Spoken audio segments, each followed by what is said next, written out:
Welcome to question number 2 of our radical functions review. I want to simplify these expressions. The square root of 11 times x to the 4th times y to the 11th.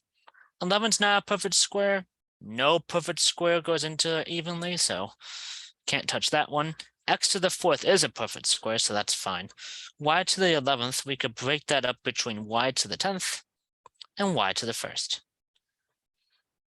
So this was simplified to be x squared times y to the 5th times the square root of 11y.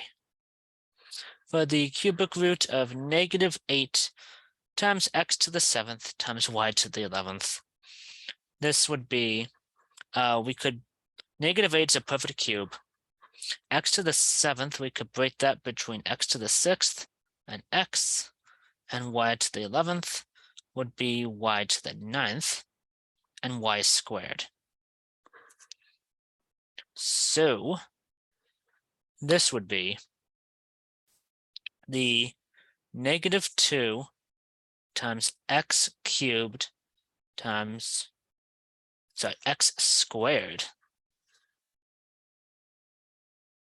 times y cubed times the cubic root of, this will be x times y squared.